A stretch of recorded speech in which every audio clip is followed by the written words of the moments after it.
Parkinson. Jadi apa namanya? Ini merupakan sama ya. Kita masih bicara penyakit-penyakit yang terkait dengan susunan saraf pusat kita. Ini juga sudah Ibu jelaskan kemarin. Kalau ngelihat gambar ini udah ingat ya. Yang susah memang ingat kok Bu, epilepsi kejang, Parkinson yang tremor, tapi begitu masuk ke obat-obat, nah itu tuh mulai gitu ya.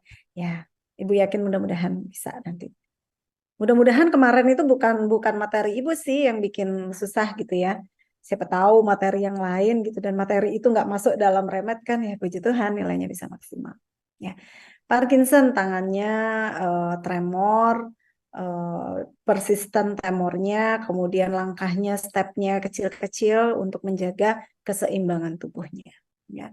Jadi penyakit saraf yang mempengaruhi eh, bagian otak gitu ya, yang berfungsi mengkoordinasikan gerakan tubuh, akibatnya penderita kesulitan mengatur gerakan tubuhnya, tremor termasuk saat berbicara, berjalan, dan menulis gitu ya. Ya ini udah kebayang lah pasti. Penyakit Parkinson ya penyakit gemetar atau palsi, suatu penyakit neurodegeneratif yang disebabkan terganggunya keseimbangan neurotransmitter di ekstrapiramidal otak ya. Masih ingat ya gambarnya yang Ibu sering bilang ini abu-abu, ini apa namanya lebih terang gitu ya. Sistem ini mengendalikan keseimbangan asetilkolin dan dopamin gitu ya. Nah, masih ingat ya seperti ini ya. Jadi ada apa namanya dopamin yang berkurang pada Parkinson. Sedangkan pada orang normal dopaminnya cukup ya. Dopaminnya cukup, sedangkan pada Parkinson dopaminnya berkurang. Seolah-olah kelebihan asetilkolin. Dengan asetilkolin yang berlebih dia merupakan eksitasi ya sama kayak tadi glutamat, jadi dia menimbulkan tremor. Yang remnya si dopaminnya yang sedikit atau berkurang. Ya, hal ini terjadi karena adanya kerusakan substansia nigra. Sepertiga pasien Parkinson ini mengalami juga demensia. Nah, penyebab Parkinson ya degenerasi sel-sel dopaminergic sehingga produksi degenerasi ya rusaknya sel-sel atau penurunan fungsi sel-sel dopaminergic sehingga produksi dopamin menurun. Keseimbangan dalam ganglia basalis terganggu seolah-olah terjadi kelebihan asetilkolin. Ya. Parkinsonisme ini merupakan penyakit saraf yang paling sering pada orang tua ya dan umumnya pada usia di atas 65 tahun. Ya, jadi penurunan aktivitas inhibisi ya, inhibitor dopamin ya dalam substansia nigra dan corpus striatum yang merupakan bagian dari sistem ganglia basalis ya, seperti ini. Jadi ininya berkurang, dopaminnya berkurang sehingga dia menjadi lebih pucat ya warnanya. Etiologi penyebabnya ya, penyebabnya ada virus ya, yang tadinya si substansi nigra baik-baik saja, kemudian menjadi seperti itu, atau efek samping obat. Kalau efek samping obat mungkin relatif lebih mudah diselesaikan ya, jadi tinggal di stop penggunaan obatnya, cari alternatif obat yang lain. Kemudian Parkinson idiopatik yang tidak diketahui penyebabnya. Kadang bisa, mungkin saya pernah cerita, bisa aja karena stroke ringan ya. Stroke ringan yang tidak terlalu dirasakan bahwa itu stroke, tapi ternyata itu di pembuluh darah di daerah area substansia nigra sehingga menimbulkan Parkinson. Itu juga bisa. Gejala klinis tadi sudah sekilas disebutkan dari gambar ya, sudah bisa dilihat tubuh kaku berat, gerakan kaku dan lambat. Tulisan tangan mengalami mengecil, tidak terbaca, ayunan lengan berkurang, kaki diseret saat berjalan, dan seterusnya. Ya, silahkan dibaca. Tahap 1, 2, 3, 4, 5 tentunya dari ringan sampai yang sangat berat gitu ya. Nah, apakah dari tahap 4 bisa balik lagi ke tahap 2? Sulit karena usia sudah 65, kemudian substansi nigra sudah pucat tadi ya. Gimana caranya gitu kan nggak bisa ya, sehingga kalau dari tahap 3 ke 2 itu mungkin juga susah ya. Tapi dengan berobat yang teratur itu tentu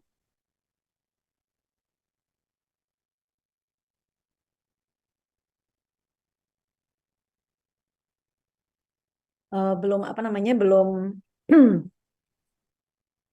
sorry tadi ada chat saya baca sekilas apa tadi ya. Jadi kalau dari tahap satu kedua dua ketiga, nah itu yang bisa dihambat dengan obat karena memang apa obat ini yang nanti kalau teratur penggunaannya akan membantu meningkatkan terjadinya tahap ini, membantu mengurangi peningkatan terjadinya tahap ini. Tadi siapa yang ngechat? Yang namanya belum ada di absensi, besok datang aja. Kan di absensi itu bisa tulis tangan di bawahnya, tulis tangan aja di situ sambil ke kampus ngurus absensi ke akademik karena nanti kan ujiannya harus ada absen ya. Silakan nanti di besok datang ke kampus, urus ke akademik sekaligus dan nanti tulis tangan aja di situ. Lebih otentik lagi tulis tangan. Ya, untuk hadir di acara WSEEC. Cari nanti petugas yang megang absen ya, biar bisa absen. Ibu nggak mungkin jagain absen di sana, tapi nanti petugas yang absen nanti bisa di situ. Oke. Kemudian, nah diagnosisnya dengan apa ya? Tadi gejala klinis, CT scan, MRI, bisa juga USG, transkranial. Penanganan Parkinson, penanganannya tentu untuk memperbaiki memelihara keadaan fisik pasien agar dapat mandiri gitu ya. Untuk itu perlu dilakukan latihan fisioterapi, di samping itu juga dukungan psikis juga berguna. Tujuan terapi Parkinson, pemulihan disabilitas fungsional penderita, ya tidak mungkin meniadakan sama sekali seluruh gejala dan tanda. Prinsip terapi karena tadi dopaminnya itu berkurang, sekarang kita kan mencoba gimana ya caranya dopamin ini bisa meningkat jumlahnya atau yang ada ini bisa bekerja maksimal gitu sehingga terjadi keseimbangan antara asetilkolin dan dopamin dan bisa mengurangi gejala Parkinson tersebut. Ya, terapi bersifat simptomatis ya. Karena sel-sel otak yang sudah rusak tidak bisa diperbaiki lagi dan proses penyakit tidak bisa dihentikan. Terapi ditujukan untuk memulihkan kembali keseimbangan neurotransmitter yang terganggu ya. Dengan meningkatkan dopamin dan menurunkan asetilkolin. Ini biasanya pilihannya terakhir lebih banyak meningkatkan dopamin, baik meningkatkan jumlah atau meningkatkan fungsi dopamin yang ada di dalam tubuh. Nah, jadi tata laksananya bisa dengan non-farmakologi dulu di awal ya, nutrisi dan aktivitas. Farmakologi tentu terapi awalnya levodopa, MAOB inhibitor ya, agonis dopamin ya. Jadi ini obat-obatnya.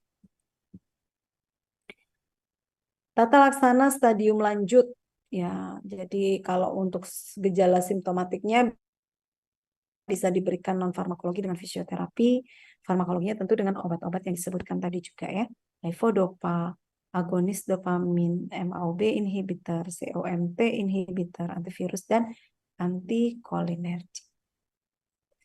Nah, kemudian ini juga sering saya tanya ya, slide ini saya tanya, slide ini saya tanya juga. Kalau pasiennya pakai demensia, kasihnya apa? Pasti ini salah satu pilihan lainnya, yang lain-lain ini. Gitu. Jadi gimana? Ya diingat-ingat. Ya, diingat-ingat obatnya untuk apa namanya jika ada penyakit penyerta yang lain. Oke, ini adalah algoritmanya tadi ya, diagnosis Parkinson disease. Diminta pasien melakukan exercise yang ringan gitu ya.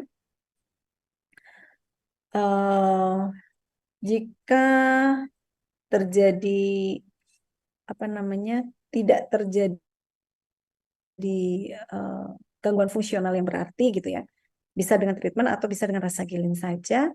Jika low function ada gangguan sedikit rasa gilin, Tapi jika moderat, jika usianya kurang dari 65 tahun, ada resiko ICD tentunya, Impulse Control Disorder gitu ya. Berikan low dose dopamin agonis ditambah rasagilin. Jika subterapeutik, maka bisa di switch dengan levodopa ya, tanpa COMT inhibitor. Nanti kita ingat lagi yang mana sih COMT inhibitor gitu ya. Kemudian jika tidak ada ICD, bisa berikan dopamin agonis saja plus rasagilin. Jika suboptimal therapeutic response, bisa tingkatkan dosis atau tambah levodopa, nggak perlu ditambah COMT. Usia lebih dari 65, tidak ada perbaikan gitu ya, no cognitive impairment and prominent neuropsychiatric non-motor symptoms, bisa diberikan dopamin agonis dan rasagilin, levodopa pada kasus kalau terjadi suboptimal therapeutic response. Levodopa without COMT inhibitor juga dengan rasagilin. Gitu. Nah, ini kita ingat lagi. Ini penting ya, ini juga diingat-ingat mekanismenya ya. Jadi kan ini tadi ada sel saraf ya, ini di ujung akson ya, di terminal akson atau ujung akson. Ini saraf yang mengeluarkan asetilkolin, ini sel saraf ya dopaminergic yang mengeluarkan dopamin. Nah, pada Parkinson kan ini ceritanya sedikit ya, sedangkan ini jadi seolah-olah melimpah gitu. Padahal dia standar aja sih, segitu aja, cuman karena ini sedikit, jadi ini terkesan melimpah dan menimbulkan Parkinson tadi, tremor tadi.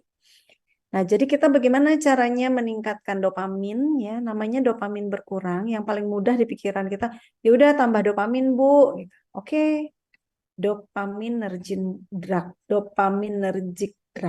Ya, tambahin dopamin, Bu. Oke. Ya, tambahin dopamin ada dua caranya. Bisa diberikan bahan baku, ya. Bisa diberikan dopamin agonis seperti yang namanya derivat ergot. Bisa bahan baku, bisa udah dopamin agonis aja. Gitu. Ya udah Bu, ngapain sih bahan baku capek-capek gitu daripada ergot gitu ya. Daripada ngasih levodopa yang masih bahan baku, udah kasih aja dopamin agonis gitu ya. Ingat, pengobatan itu selalu mana yang lebih efektif, mana yang lebih sedikit efek samping, itu yang akan kita perjuangkan gitu. Kenapa levodopa ini sering dipakai? Mungkin karena punya dua hal itu. Lebih efektif, efek sampingnya lebih sedikit dibanding menggunakan ergot. Gitu. Ya. Ya udah Bu, maunya langsung ergot ya sudah. Kalau misalnya tidak ada efek samping yang berarti dan lain-lain ya silakan. Nah, kalau kita lihat di sini kan rata-rata mereka mintanya levodopa ya. Dopamin agonis juga sih. Dopamin agonis baru diberikan levodopa. Ya, levodopa juga sangat banyak digunakan. Cuman pakai levodopa nih banyak tambahannya gitu ya. Karbidopa, benzerasid ini perlu ditambahkan ketika menggunakan levodopa. Yang pertama dopamin agonis tadi. Dopamin agonis ergot derivat ada bromokriptin. Ini tuh yang umum-umum kok yang saya keluarin. Saya nggak keluarin nih kabergolin, baca aja susah ya. Jarang juga kan, pasti yang sering bromokriptin gitu ya. Non ergot, pramipexol, rotigotin itu sering itu dipakai gitu ya. Terus kalau dopamin agonis ya otomatis dia langsung memperkaya dopamin di sini. Sehingga berikatan dengan reseptor bisa memberikan efek inhibition dan ketika ada acetilcolin berikatan dengan reseptor memberikan eksitasi. Eksitasi gas remnya seimbang, aman, nggak ada tremor. Gitu ya. Kemudian berikutnya diberikan dopamin drug juga, yaitu prekursor, bahan baku. Namanya levodopa. Kan ya, levodopa fungsinya apa? Ya karena namanya bahan baku, levodopa harus diubah dulu oleh enzim dopa dekarboksilase. Ya, enzim dekarboksilase menjadi levodopa menjadi dopamin. Sehingga bisa dirilis dan bisa berikatan dengan reseptor memberikan efek inhibition. Ya. Nah, bisa tuh dikasih. Nanti di saraf ada enzim namanya dopa dekarboksilase. Tapi seringkali levodopa ini namanya bahan baku, nggak cuma ketemu sama dopa dekarboksilase, dia juga suka lirik-lirik sama yang lain gitu ya. Dia lirik-lirik sama COMT ya. Sama COMT ini, si levodopa ini udah keburu berubah jadi 3-O metil dopa. Dan ini nggak bisa jadi dopamin seperti ini ya. Udah selingkuh duluan, udah ngelirik duluan karena ketemu COMT gitu. Nah, gimana caranya? Kasih deh COMT ini biar nggak ganggu-ganggu keluarga Sakinah Mawaddah gitu ya. Ganggu-ganggu, kasih entacapone atau tolcapone agar tidak mengganggu levodopa ini menjadi dopamin oleh enzim dopa dekarboksilase. Gitu ya. Nah, itu jadi pemberian levodopa ini juga perlu ditambahkan seringkali ditambahkan dengan COMT. Ya. Tapi sepanjang dia masih memberikan efek, berarti COMT ini nggak terlalu banyak merubah, sehingga nggak perlu ditambahin lagi. Kalau nambahin lagi, nambah biaya, nambah interaksi obat, nambah efek samping obat. Ngapain gitu kan ya? Kalau masih dengan levodopa saja memberikan efek, ya udah levodopa aja.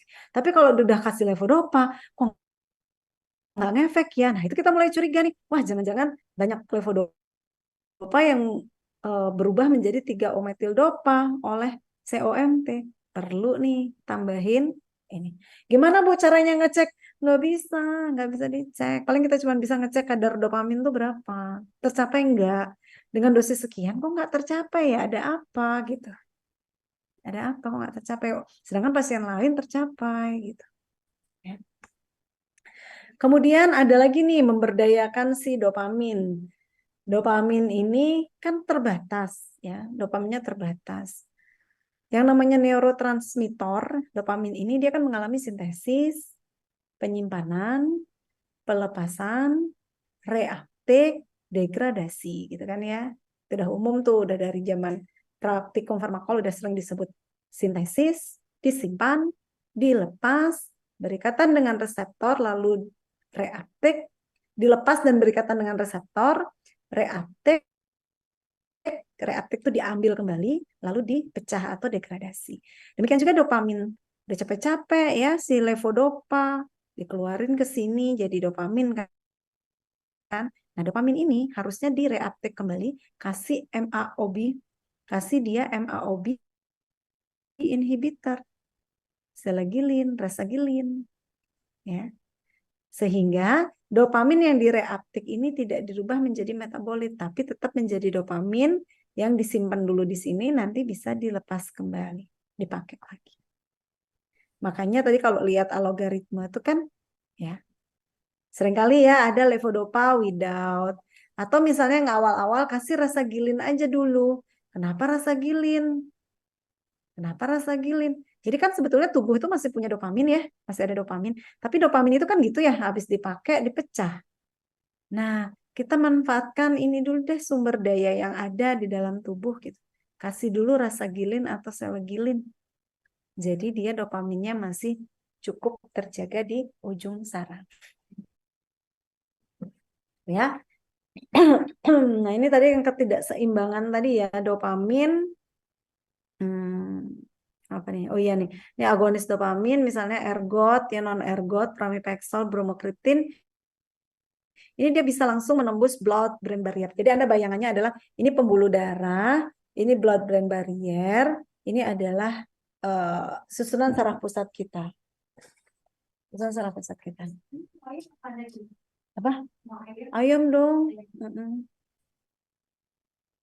Jadi, ayamnya goreng kan, Mbak?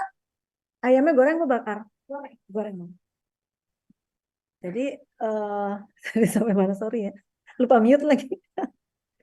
Udah langsung ikut lapar ya, udah. Jadi, ini adalah susunan saraf pusat kita, ini blood-brain barrier, ini pembuluh darah. Tidak semua obat bisa menembus blood-brain barrier, ya. Jadi, dopamin kan kita minum ya, kita minum atau disuntik misalnya injeksi masuk ke sirkulasi sistem kita, pembuluh darah kita. Kemudian dia akan menuju ke blood-brain barrier ini, ya. Kemudian di situ dia nanti bekerja. Nah, ergot, ya non ergot ini dopamin agonis ini bisa menembus langsung. Ya. Nah, kemudian bisa memberikan aktivitas lah sebagai dopamin gitu ya. Kemudian apa namanya yang di sini si siapa tadi levodopa ya, levodopa ini nggak bisa langsung levodopa bisa dopamin yang cuma agonis levodopa ini bisa juga menembus blood-brain barrier, dia bisa menembus. Nah, prekursor ini kemudian diubah oleh tadi ya enzim dopa dekarboksilase menjadi dopamin sehingga terjadi keseimbangan antara dopamin asetilkolin ya. Ini tadi ada MOOB inhibitor ya, jadi dopamin itu reuptake biar nggak segera dipecah dihambat oleh MOO inhibitor. Kemudian levodopa ini jangan lupa dia juga bisa dirubah menjadi 3 O metil dopa ya. Oh, ternyata perubahannya di sini masih di luar, masih di perifer, di pembuluh darah ya. Nah, di sini bisa diubah menjadi 3-OMD sehingga bisa diberikan entacapone untuk menghambat COMT. Kalau dirasa kok udah ngasih levodopa tapi nggak berkurang tremornya gitu ya, Parkinsonnya nggak berkurang gimana ya gitu. Oh, mungkin ada COMT cukup tinggi, coba kasih entacapone. Atau bisa lagi levodopa ini kan harusnya menembus blood-brain barrier dan ada di sini gitu ya. Tapi ternyata si levodopa ini ketemu sama dekarboksilase inhibitor. Loh Bu, tadi kan ketemunya di sini nih di atas. Ternyata di atas ada, di bawah ada. Di pembuluh darah ada, di mana namanya? Di susunan saraf pusat juga ada. Ya. Nah, kalau levodopa ini dirubah ketika masih di pembuluh darah menjadi dopamin, percuma. Kenapa percuma? Kira-kira kenapa percuma kalau dopaminnya ada di pembuluh darah? Dopamin yang ada di sini tidak bisa menembus blood-brain barrier. Dopamin hasil dari levodopa ya, bukan dopamin agonis ergot non-ergot. Tapi dopamin yang dihasilkan oleh levodopa dari perubahan enzim dekarboksilase, kalau dia di pembuluh darah, dia nggak bisa memberikan efek. Karena dia nggak bisa menembus blood-brain barrier. Jadi dia harus nembus dulu blood-brain barrier, baru enzim ini bekerja, di sini bekerja, baru bisa dirubah menjadi dopamin yang memberikan manfaat. Nah, agar itu tidak terjadi, maka diberikan inhibitor dekarboksilase seperti benzerasib, karbidopa. Makanya di sini dibilang, nih, levodopa diberikan bersama karbidopa, benzerasib. Juga diberikan bersama COMT inhibitor seperti entacapone, tolcapone. Kalau levodopa ini kurang memberikan efek. Nah, bingung kan Bu, yang mana nih kira-kira yang menyebabkan levodopa berkurang? Apakah COMT atau dopa karboksilase yang ada di perifer? Yang lebih banyak berperan adalah yang dopa dekarboksilase, yang banyak mengacaukan gitu ya. Kalau entacapone tidak terlalu mengacaukan. Jadi makanya di sini disebutkan dopamin prekursor levodopa ditambah karbidopa dan atau benzerasib. Gitu. Bisa dipahami ya? Nah, kalau berikutnya ya tinggal diingat aja nih kayak tadi MAO udah tahu, nggak saya ulang lagi ya. Levodopa seperti apa, kenapa butuh COMT inhibitor dan kenapa juga butuh dekarboksilase inhibitor. Karena dekarboksilase inhibitor ini digunakan untuk mencegah pemecahan levodopa menjadi dopamin di perifer. Ingat, jangan lupa di perifer. Kalau di susunan saraf pusat, nggak apa-apa.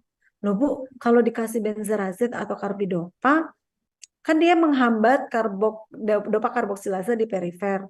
Nanti yang di susunan saraf pusat dihambat juga nggak Bu? Nggak. Dia nggak bisa nembus susunan saraf pusat. Jadi memang dia diciptakan untuk menghambat dopa karboksilase yang ada di pembuluh darah saja. Tidak di susunan saraf pusat. Oke, baca sendiri yang ini. Pemahamannya udah dapet. Apalagi efek samping baca sendiri. MAO inhibitor tadi ya, mencegah dopa yang ada itu jangan dipecah menjadi metabolit. Selegilin. Ini juga COMT inhibitor ya. Oke. Aman tadi antivirus ya. Tadinya kan dia antivirus, tetapi dia di sini loh nanti bekerjanya sebentar. Saya balikin lagi.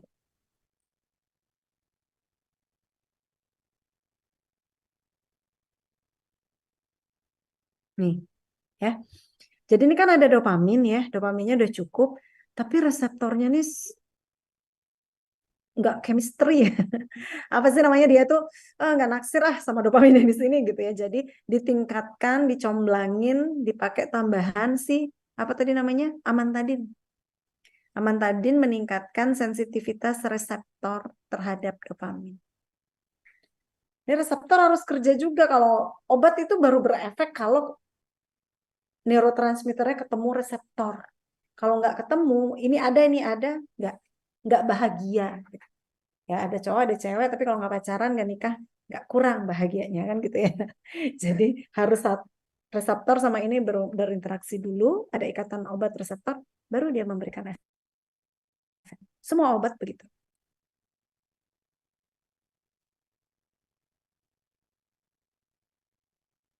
Nah, satu lagi antikolinergik karena tadi dianggap koliner apa namanya asetilkolinnya melimpah, jadi dihambat gitu ya. Oke, sudah sama. Oke, oke, oke, oke, oke.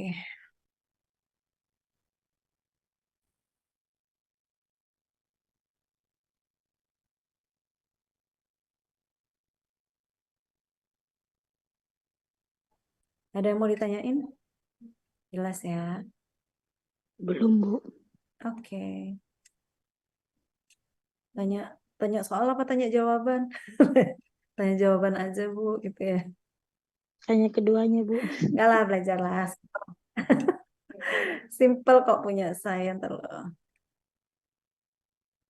Kok ini sih?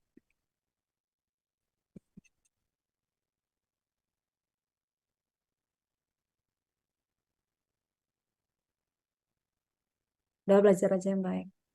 Ya mudah-mudahan nanti materi Prof. Sam juga. Anda udah sering lah ketemu soal Prof. Sam. UTS ketemu soal Prof. Sam. UAS ketemu soal Prof. Sam. Ntar MT ketemu lagi.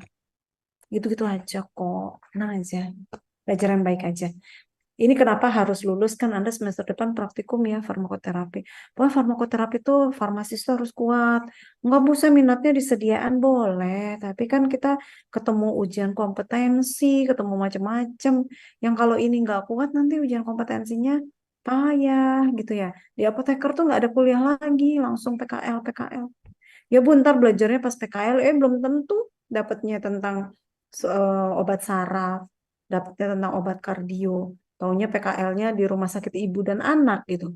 Ya kan udah dapet tuh obat-obat begini. Terus kapan belajarnya? Nanti-nanti terus gitu ya. Jadi belajar yang baik. Oke, terakhir anxiety. Cemas ya. Cemas. Nah, ini prevalensi nggak usah diingat-ingat juga. Ini gangguan psikiatri lah intinya ya, pokoknya cemas, depresi gitu ya. Nah, mudah-mudahan di sini nggak ada. Jadi ada yang generalized, panic disorder, social anxiety, dan post-traumatic stress disorder. Patofisiologi ansietas ini berhubungan dengan multiple struktur otak dan fungsi abnormal dari beberapa neurotransmitter, norepinefrin, ya, gamma aminobutyric acid, GABA, dan serotonin. Sebagai respon terhadap stimulus yang mengancam atau berbahaya, maka locus coeruleus akan mengaktifkan rilis norepinefrin. Ya. Ini beberapa obat ansiogenik, ya, sebaiknya obat-obat ansiolitik dan antipanik akan menghambat locus coeruleus ini, menurunkan aktivitas norepinefrin dan menghambat obat ansiogenik. Kenapa nggak mau? Lalu. Oh iya. lupa ini PDF. Yang pertama panic disorder. Nah, ini nih gejalanya nih, ya. Bisa dilihat di gambar. Berkeringat, kebingungan, serasa angin apa terus, serasa heart attack, panas ya, takut kematian. Nah, enggak ya, enggak ada yang begini ya. Jangan jangan panik disorder. Semua tuh ada apa namanya? Ada solusi gitu ya. Jadi jangan khawatir. Nah, social disorder, disorder ini dikarakterisasi dengan ketakutan yang tidak masuk akal ya. Jadi temennya lagi ngobrol gitu, berasa ngomongin saya ya gitu. Jadi baper, terus jadi wah gitu ya. Nah, jangan sosial disorder seperti itu. Hal ini dapat menimbulkan ketakutan ketika berbicara di publik ya, berbicara dengan orang yang tidak familiar. Nah, itu timbul tidak baik. Post traumatic stress disorder, dari istilahnya aja kita udah bisa lah membayangkan ya, berarti dia pernah trauma gitu ya, pernah trauma baik dirinya ataupun orang terdekatnya, sehingga dia mengalami gangguan gitu ya. Ya, pernah mengalami dan bisa terjadi pada orang yang dia cintai gitu ya. Kemudian tentu untuk menetapkan diagnosis dari gejala, psikol dan mental status examination dan beberapa tes laboratori karena tadi terkait dengan locus ceruleus ya, norepinephrine. Terapinya dengan psikoedukasi ya, dengan konseling ya. Jadi di sini yang berperan kalau nggak butuh obat psikolog aja dulu. Kalau sudah butuh obat harus ke psikiater ya. Yang bisa menetapkan diagnosis psikiater. Kalau psikolog itu yang non farmakologi. Pilihan obat untuk generalize panik dan social anxiety, first line-nya aja diperhatikan, nggak usahlah second line-nya. Namanya lagi sekolah gitu ya. Nah, ini adalah algoritma general anxiety disorder. Ya. Kalau menggunakan yang penting di sini kalau saya bicara epilepsi itu rentang terapi obat sempit ya, rentang terapi obat itu sempit. Kalau di sini karena dia menggunakan benzodiazepin, perhatikan tapering off ya. Kata kuncinya di obat-obat ansietas, depresi, cemas dan lain sebagainya itu tapering off, sama kayak kita menggunakan kortikosteroid. Jadi dia ada tapering off dalam menggunakan obat-obat kecemasan ini. Sama juga seringkali terjadi minum obat cemas makin cemas. Gitu. Itu juga ada. Ya.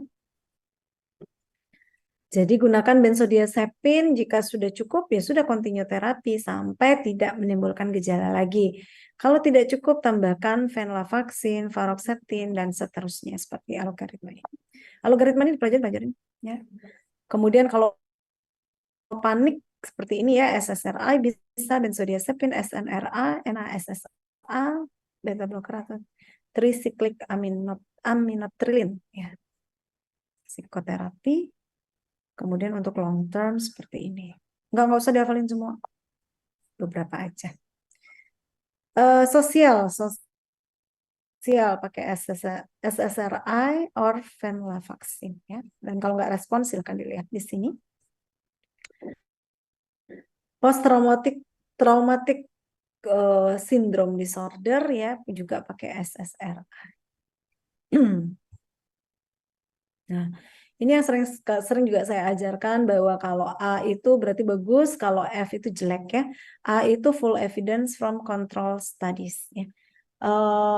Kenapa dia kategori A? Dari hasil penelitian. Jadi banyak penelitian dokter-dokter psikiatri menilai bahwa misalnya obat A itu siapa yang masuk golongan A?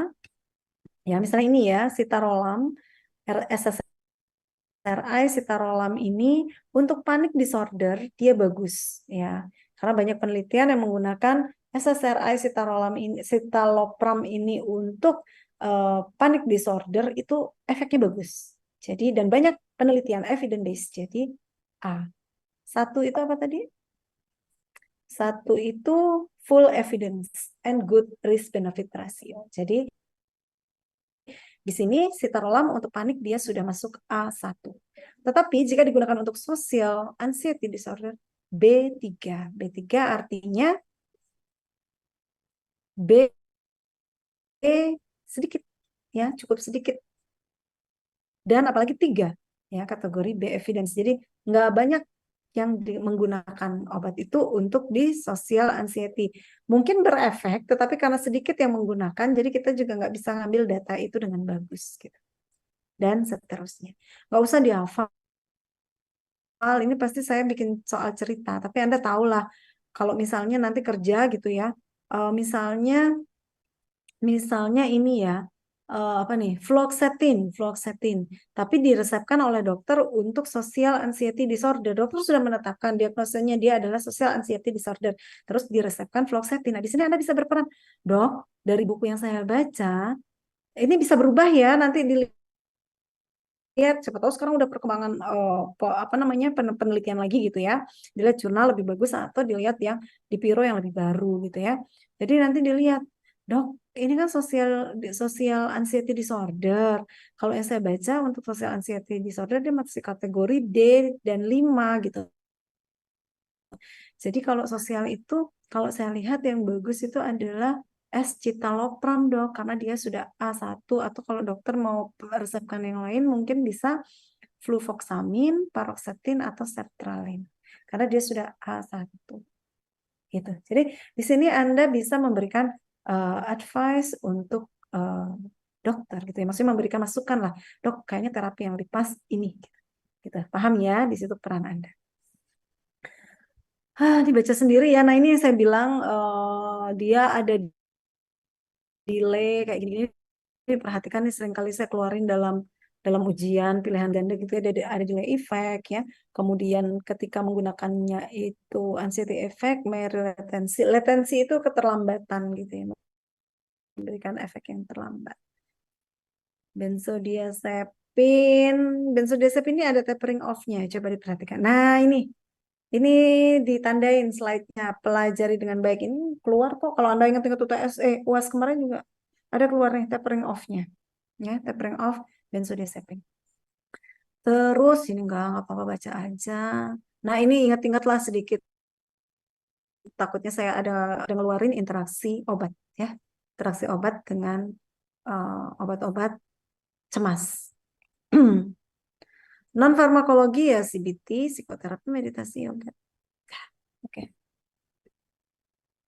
Itu ya.